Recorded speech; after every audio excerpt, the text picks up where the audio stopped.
আমাদেরকে ঐক্যবদ্ধ হবে প্রত্যেকটা স্থান থেকে, প্রত্যেকটা ওয়ার্ড থেকে, গ্রাম থেকে, পাড়া থেকে, গ্রামের ওয়ার্ডে ওয়ার্ডে ভাই ভাই যদি আমরা কাজ না, আমরা সবাই মিলেমিশে আমাদের নিজের সম্মানকে যদি অক্ষুণ্ণ রাখতে চাই।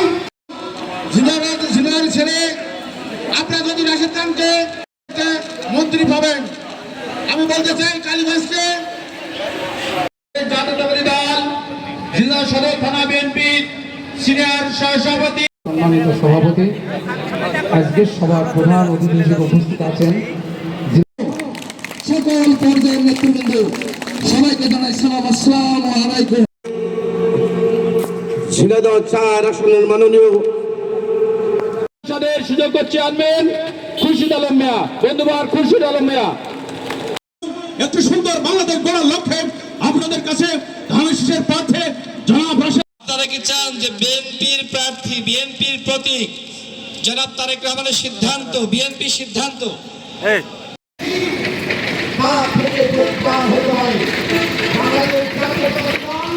পালনে আর অবহেলা করবেন না।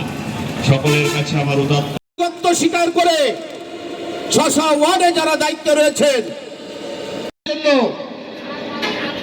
আমরা আপনাদের নেতৃত্বে নির্ধারণ করব।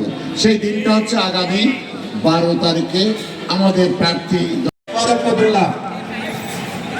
আমরা আজকে দিক নির্দেশন বলে মনে হলেও আমি কিন্তু এই নির্বাচন সহজ হিসাবে গ্রহণ করি না। মিছিল, মিটিং, প্রোগ্রাম সর্বদিক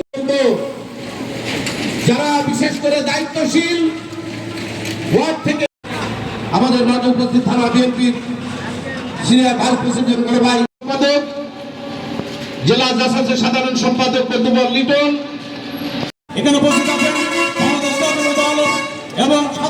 এবং থানা। এখন কাজের সময় বাংলাদেশ জাতীয়তাবাদী দলের যারা কর্মী সবাই চাচ্ছেন, এটা হাত তো সবাই নেমে গেল কেন? ইমান কি দুর্বল?